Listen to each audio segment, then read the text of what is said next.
அக்கா வணக்கம் அக்கா. பல வருடங்களாக இருந்த அரசியல் கட்சிகளை பின்னுக்கு தள்ளிட்டு முதல் சுயேட்சைக்குழு 17 ஊசி சின்னத்துக்கு ஒரு ஆசனம் கிடைக்கப்பெற்றிருக்கின்றது.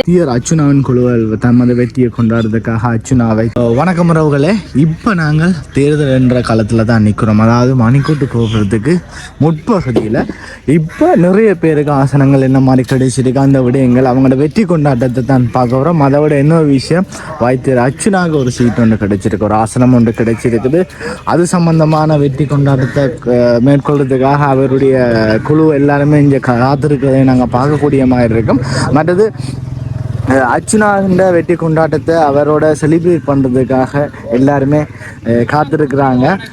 எங்களுடைய அர்ச்சுனா அவர்களின் குழு அவர்களோட நாங்கள் சில விடயங்களை கலந்து உரையாடுவோம். இது நீங்கள் இந்த வெற்றி என்ன சொல்ல விரும்புகிறீங்க? இந்த அர்ச்சுனா இந்த நீங்கள் இரவிரவா நின்று நீங்கள் விஷயத்தை சொல்லுங்கள், கதைக்கணும். இந்த தேர்தலில் களம் வந்து எப்படி இருக்குது, அப்படி எப்படி சூடு பிடிக்குதுன்றதை பார்க்க வந்து நாங்கள் வந்து நேரமாக ஆக்கள் குறைஞ்சாலும் சூடு பிடிக்கிற தன்மை வந்து கூடிக்கொண்டு தான் இருக்குது.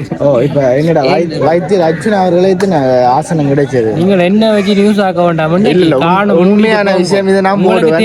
நீங்கள் ஒரு வீடியோன்னு போட்டு நீங்கள் தானே புல்லு வளர்ந்து மணிக்கிட்டு கோபுரம் நேரம் சரியா இருக்காண்டு. மக்கள் அண்ணன் வணக்கம். வணக்கம். அண்ணாண்ட பேர்? என் பேர் பால்ராஜ். நான் கிளிநொச்சிலேருந்து இங்கே வந்து நிற்கிறேன். ஏன்னு சொன்னால் எங்களோட சுயேட்சை குழு வந்து ஒரு வரலாற்று வெற்றியை பெற்றிருக்கு. முதல் முறையாக வந்து ஒரு சுயேட்சை குழு வந்து இதுவரை காலமும் இல்லாத ஒரு வெற்றியை வந்து வடமாகாணத்தில் பெற்றிருக்கு. பார்த்தீங்கன்னா பழம்பெருங்கட்சி சிங்கள கட்சி வந்து இந்த முறை அதிக வாசனைகள் பெற்றாலும் ஒரு சுயேட்சை குழு வந்து, அதாவது என்ன சொல்லணும்னு சொன்னால், உங்களுக்கு பல வருடங்களாக இருந்த அரசியல் கட்சிகளை பின்னுக்கு தள்ளிட்டு முதல் முறை வந்து ஒரு என்ன சொல்கிறது, தொட்டியில் கூட வளர்க்காத ஒரு குழந்தை தவழ்ந்த மாதிரி ஒரு விஷயத்தில் குழந்தை வந்து எழுந்து தமிழ் மக்களுக்காக சேவையாட்ட தமிழ் மக்கள் தெரிவு செஞ்சுருக்காங்க. அந்த வகையில் நாங்கள் ரொம்ப சந்தோஷமாக இருக்கோம். எங்களோட சுயேட்சை குழு வந்து இனி வரும் காலங்களில் வந்து அதிகமான மக்களுடைய ஆதரவை பெற்று மக்களுக்காக சேவையாற்ற காத்திருக்கின்றோம். நீங்கள் இன்றைக்கு விடிய வந்தீங்களா இல்லை நேற்றைய நேரத்துலேருந்து இங்கே தான் இருக்கோம். என்னவா உங்களுக்கு நீங்கள் உறுதிப்படுத்தி தான் வந்திருக்கீங்களா? என்ன வைத்தியம் கண்டிப்பாக உறுதிப்படுத்தி தான் நாங்கள் பல பிரச்சாரங்களும் மேற்கொண்டோம். நிறைய விடயங்களில் நாங்கள் பல இன்னல்களையும் முகம் கொடுத்தோம். சொன்னால் நாங்கள் எலெக்ஷன் கேட்க போக்கில் பல விமர்சனங்கள் வந்தது, எங்களுக்கு எதிர்ப்புகள் வந்தது. ஆனால் நாங்கள் அதுலேயும் கண்டு கொள்ளாமல் தொடர்ந்து பயணித்து நாங்கள் ஒரு வெற்றி அடைஞ்சிருக்கிறோம். உங்களுடைய முதலாவது வெற்றி. இனி வரும் காலங்களிலும் பல வெற்றிகள் காத்திருக்கிறது. நிச்சயமாக கிளிநொச்சியை பொறுத்தல அங்கே பார்த்தீங்கன்னா ஒரு பழைய கட்சி தான் அதிக வாக்குகளை பெற்றிருந்தது. ஆனாலும் எங்களுடைய கட்சி அந்த இடத்துல 3வது இடத்திற்கு வரத்தக்க ஒரு வெற்றியை வாக்குகளையும் பெற்று 2100 வாக்குகளை பெற்று அந்த இடத்துலையும் ஒரு இடத்தை நிலைநாட்டி இருக்கின்றது. அந்த இடத்துலையும் நாங்கள் அதிகமான தேர்தல் பிரச்சாரங்கள் மேற்கொள்ளலை. ஆனால் பார்த்தீங்கன்னா அந்த இடத்துல எங்களுக்கு வாக்கு கிடைச்சிருக்கு. நம்ம டாக்டருக்கான அந்த அளவு வைத்தியர் ஃபேமஸாக இருக்கிறார். ஆனால் இனி வரும் காலங்களில் அதை விட வாக்குகள் பெற்று வட மாகாணத்தில் முதல் தர கட்சியாக நாங்கள் விளங்கக்கூடிய வாய்ப்புகள் எங்களுக்கு அதிகமாக இருக்கின்றது. அதற்காக அதிகமான இளைஞர்கள் ஆயத்தமாக இருக்கின்றார்கள், வருவார்கள். இந்த வெற்றியை பார்த்து இன்னும் இளைஞர்கள் டாக்டருடன் இணைந்து சேவையாற்ற காத்திருக்கின்றார்கள். நாங்களும் காத்திருப்போம். இன்னும் வெற்றி எதிர்பார்த்து நிற்போம். உங்களோட வெற்றி கொண்டாட்டம் அப்படி இருக்கும்.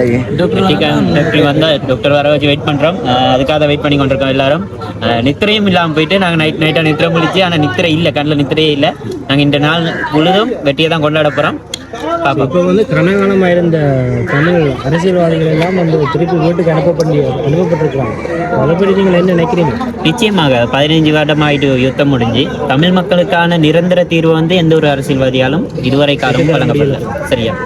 மக்கள் வந்து எதிர்பார்க்குறாங்க புதிய தலைவர்கள், இளம் தலைவர்கள், கல்வி கட்ட தலைவர்கள் சமூகத்திற்கு வருகை தந்து ஒரு மாற்றத்தை உருவாக்க வேண்டும் என்று. அதுதான் இன்றைய தினம் நடந்திருக்கின்றது. உதாரணம் இதில் வந்து எங்களுக்கு பாராளுமன்றத்துக்கு சென்று அனுபவம் இல்லை. டாக்டருக்கு வந்து பாராளுமன்றத்துக்கு சென்றான அனுபவம் இல்லை. ஆனால் கல்வி கற்ற அனுபவம், சமூக மக்களுடைய தமிழ் மக்களுடைய பிரச்சனைகளை அறிந்த தமிழ் சமுதாயத்தில் வாழ்ந்த அனுபவம் இருக்கின்றது. இதை அடிப்படையாக கொண்டு தமிழ் மக்களுக்கான பிரச்சனைகளை தீர்த்து வைப்பார் என்று நாங்கள் நம்புகிறோம். அதற்காகவே மக்களும் தெரிவு செஞ்சிருக்கிறார்கள். மக்களுடைய தெரிவை பற்றி இந்த விஷயத்தில் என்ன நினைக்கிறீங்க? சிங்கள கட்சிக்கும் அதிகமாக வாக்குகளை தெரிவித்திருக்கிறாங்க தமிழ் மக்கள். அதை பற்றி நீங்கள் என்ன நினைக்கிறீங்க? மக்கள் மாற்றத்தை எதிர்பார்க்கின்றார்கள். நிச்சயமாக இப்பொழுது இலங்கையிலே புதிய ஒரு ஜனாதிபதி தெரிவு செய்யப்பட்டிருக்கின்றார். அவராலே பல்வேறுபட்ட மாற்றங்கள் தமிழ் மக்களுக்கான உதாரணமாக பாதைகள் திறக்கப்பட்டது, தமிழ் மக்களுக்கான தீர்வுகள் வழங்கப்பட்டது, சில தீர்வுகள் வழங்கப்பட இருக்கின்றது என்று ஜனாதிபதி உரையில் தெரிந்தது. அதையும் எதிர்பார்த்து மக்கள் அவருக்கு சிங்கள கட்சிக்கு வாக்களித்திருக்கின்றார்கள். எங்களுடைய டாக்டருடைய கட்சியிலும் பல ரெண்டும் நாங்கள் பார்த்தீங்கன்னா எங்களுடைய ஜனாதிபதியுடைய கட்சியிலையும் அநீதிக்கு எதிரான குரல் தான் ஊழலை எதிர்க்கிற ஒரு செயற்பாடு அங்கே நடைபெறுகின்றது. டாக்டரும் அந்த ஊழலை எதிர்க்கிறதுக்காக தான் முதல் இந்த சாவகச்சேரியிலே நடைபெற்ற ஒரு போராட்டத்திலே கலந்து கொண்டார். இது இரண்டையுமே நாங்கள் அடிப்படையாக கொண்டு தான் நாங்கள் செயற்பாடுபடுவோம். சாவகச்சேரியில் ஆரம்பிக்கப்பட்ட ஹாஸ்பிட்டல் போராட்டம் ஆரம்பமாகி இன்று வந்து அவர் நாளின்படி 182 நாள் காரிலேயே பயணம் செய்து அதிதீவிரமாக போராட்டம் செய்து அநீதிக்கான குரலாகவும் ஈழ மக்களுக்கான அவற்றை அரசியல் வெற்றி அடைஞ்சிருக்கு. நான் அன்றைக்கு உங்களுக்கு அதை சுட்டியிருப்பேன், ஒரு சீட் கண்டிப்பாக கிடைக்கும் உண்டு. ஆனால் குழப்பம் இல்லாமல் செய்திருந்தால் கண்டிப்பாக 2 சீட்டை கைப்பற்றி இருக்கலாம். இன்றைக்கு அது உலக சரித்திரத்திலேயே தமிழ் மக்கள் என்ற இடத்திலேயே முன்னணியாக வென்றிருக்கிற அந்த திருத்தங்களை கொண்டு வரும் என்றும் தென்பகுதியிலேயும் பெரிய மாற்றங்களை கொண்டு வரும் என்றும் அவர் தென்பகுதியை எல்லாத்தையும் சேர்த்து ஒன்றாக கூட்டி ஒரு நல்ல நிலையை கொண்டு வரணும், என்னோட ஒத்துப்போகக்கூடிய ஒரு திறமைசாலி என்றும் அவர் வென்றதற்கு யாழ்ப்பாண மக்களும் யாழ்ப்பாண வர்த்தகத்தில் இருக்கிற அப்படியெல்லாம் வர்த்தக மக்களாலும் எங்களை வாக்குகளும் அவருக்கு அதிகமாக கிடைக்கிறது என்றும் இன்றைக்கு ஊர்வலத்தில் நீங்கள் பார்த்துருப்பீங்க. இந்த வெற்றியை நினைச்சு மக்கள் பெருமையடைகிறார்கள். இன்று முழுத்தின முடியக்கூடிய எல்லா மக்களும் டிவியிலிருந்து பார்த்து கொண்டு தான் இருக்கிறார்கள். வெற்றி வாழ்த்துகள் எல்லா தமிழ் மக்களுக்கும். அமைச்சர் பதவி இருக்கும், கண்டிப்பா வருமானம் நினைக்கிறேன் இருக்கு. ஆனா அவர் எடுக்காத அவரை பொறுத்து தான். இல்லை, இவர் எந்த பொறுப்பு அதில் அவருக்கு இந்த இது சுகாதாரத்துறையா இல்லாட்டிக்கு எந்த துறையில? சுகாதாரத்துறை தான். சுகாதாரத்துறையும் மற்றது வெற்றிக்கான அறிவியலா இருக்குமா என்ன? சரி, அர்ச்சுனாவின் வலது கையை நீங்கள் ஒரு முக்கிய ஒரு வேட்பாளர்னு சொல்லலாமல் அவங்களுக்கு எந்த ஒரு குழுவாக இயங்கி நிறைய விஷயங்களை செய்கிறீங்க. என்ன மாதிரி இப்போ வைத்தியர் அர்ச்சுனாவின் இந்த தேர்தல் காலம் நிலை எப்படி இருக்குது? இப்போ எங்களோட சுயேட்சை குழு 17 ஊசி சின்னத்துக்கு ஒரு ஆசனம் கிடைக்கப்பெற்றிருக்கின்றது. அந்த ஆசனத்தை நாங்கள் வெற்றியோடு எங்களோட வைத்தியரை நாங்கள் உள்ளுக்கு அனுப்பி வைக்க வேண்டும் என்று விரும்புகின்றோம். அதைத்தான் எங்கள் வைத்தியர் அவர்கள் ஏற்றுக்கொள்வார்கள். அதன்படி நாங்கள் இவ்வளவு குறிப்பிட்ட ஒரு காலத்துக்குள்ள நாங்கள் கட்சியாக இயங்காமல் சுயேட்சை குழுவாக இயங்கி எங்களுக்கு ஒரு ஆசனம் கிடைத்தது நாங்கள் மாபெரும் வெற்றியாகத்தான் அதை நினைக்கின்றோம். எதிர்வரும் காலங்களில் இன்னும் எங்களோட கட்சி வளர்ந்து விருச்சமடையும் என்பது எந்தவித ஐயவும் இல்லை. மற்றது இப்போவே அர்ச்சுனாவின் வெற்றி உறுதியானதா? என்ன மாதிரி உறுதியாகி இருக்கின்றது? டாக்டர் வழியில் வந்த அப்புறம் தீர்மானிக்க முடியும். உறுதியாகி இருக்கின்றது. அப்ப இதுக்கு இனி மேல்கட்ட என்னென்ன தீர்மானங்கள் வச்சுக்கிறீங்க? இது செலிப்ரேஷன் அது என்ன மாதிரி உங்களுடைய பிளான்? நாங்க நிறைய கொண்டாட்டங்களை வச்சிருக்கிறோம்.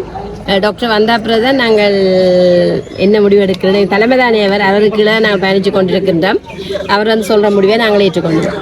வைத்தியர் அர்ச்சுனா எங்களுக்கு சொன்ன ஒரு விஷயம் தான், அந்த முதல் வெற்றி கொண்டாட்டம் ஏதாவது ஒரு மாவீரர் துயிலம் இல்லத்தில் தான் இருக்கும். அதாவது முதல் நாம் போறது அங்க, அடுத்தது தான் சாவச்சேரி என்ற ஒரு விடயம் ஒன்று கூறினார். அது உங்களுக்கு தெரியுமான்னு கேட்க. அப்ப முதல் வெற்றி கொண்டாட்டம் மாவீரர் துயிலம் இல்லமா? கண்டிப்பா டாக்டர் அர்ச்சுனா அவர் அதை விரும்பினா நாங்கள் அதை செய்யறதுக்கு தயாரா இருக்கின்றோம். அப்ப எவ்வளவு மகிழ்ச்சியா இருக்கீங்க? அளவற்ற மகிழ்ச்சி. யாழ்ப்பாணத்திலே 3வது பெரிய கட்சியாக வந்திருக்கிறீங்க, அதை பற்றி சொல்லுவோம். ஏன்னா என்பிபி அடுத்தது வந்து தமிழ் தேசிய மக்கள் முன்னணி, தமிழ் கட்சி அடுத்ததான் நீங்களாம் நிற்கிறீங்க. ஏன்னா முதலாவது இவ்வளவு காலமும் 15-20 வருஷமா வந்து இருந்த கட்சிகளை வந்து பின்னுக்கு தள்ளி இன்றைக்கு வந்து ஒரு சுயேட்சை குழுவா வந்து முன்னுக்கு நிற்கிறீங்க. வெகு சீக்கிரத்தில் முதலாவது கட்சியாக வருவோம். இது நீங்கள் எதிர்பார்த்ததை விட அதிகளவான வெற்றியா, எதிர்பார்த்ததை விட குறைவா இருக்கா? ஆனா வைத்தியர் எங்களுக்கு சொன்ன ஒரு விஷயம் தான், குறைஞ்சது ஒரு 3 ஆசனமா அதை எடுக்கிறது தான் தன்னுடைய ஒரு குறிக்கோள் மாதிரி சொன்னார். அதை நீங்க என்ன மாதிரி அதை இப்ப நீங்க நினைக்கிறீங்க? அது இப்ப தற்சமயம் இப்போ ஒரு ஆசனம் தான் கிடைச்சிருக்கேக்க, இது நீங்க நினைச்சதை விட கொஞ்சம் குறைவா இருக்குதா? நேற்றை விட சற்று குறைவாக இருக்கின்றது. அது அது காரணம் எங்களுக்கு பெரிய வெற்றியாக இருக்கிறது. ஆனாலும் உள்ள போலாம்ன்ற மாதிரி சொல்லப்படுது. எங்களுக்கு நேரம் போத்தாது. இல்ல, பிரச்சாரத்துக்கான காலம் போதாமையாக இருந்தது. மற்றது நாங்கள் குறிப்பிட்ட சில பிரதேசங்களும் நாங்கள் பிரச்சாரத்துக்கு மேல செய்யவில்லை, சந்திக்கல. அதோட இன்னொரு விஷயம் என்னன்னா, ஒரு ஆசனம் கிடைச்சதே பெரிய ஒரு வெற்றி தான். வேற என்ன சொல்ல விரும்புறீங்க? விருப்பு வாக்கு சம்பந்தமா இதுவரை காலமும் நாங்கள் எவ்வாறு நமது தலைவர் அர்ச்சுனாவுடன் பயணித்தோமோ அதே போல அவருக்கு நான் உற்ற உறுதுணையாக இருந்து அவரது அரசியல் வாழ்க்கையில பயணிப்பேன் என்று சொல்லுவேன்.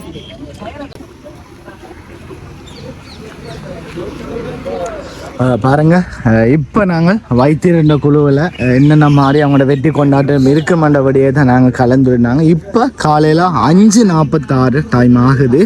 பாருங்கள், அவர் வெவ்வேறுபட்ட கட்சிகள் தங்களுடைய வெற்றி விழாவை கொண்டாடுறதுக்காக காத்திருக்கிறத பார்க்கக்கூடிய மாதிரி இருக்கும். அதோட இன்சார்ஜ் சைட்டில் வைத்தியர் குழுவின் வைத்தியர் அர்ச்சுனாவின் குழுவில் தமது வெற்றியை கொண்டாடுறதுக்காக அர்ச்சுனா வைத்தியருக்காக வெயிட் பண்ணுறதை நாங்கள் பார்க்கக்கூடிய மாதிரி இருக்கும். இதே மாதிரி தொடர்ந்து இந்த காணொலியை பாருங்கள். ஒவ்வொரு பட்ட இன்றைய வைத்தியர் அர்ச்சுனாவின் வெற்றி விழா சம்பந்தமான காணொலிகளை நீங்கள் தொடர்ந்து பார்க்கலாம்.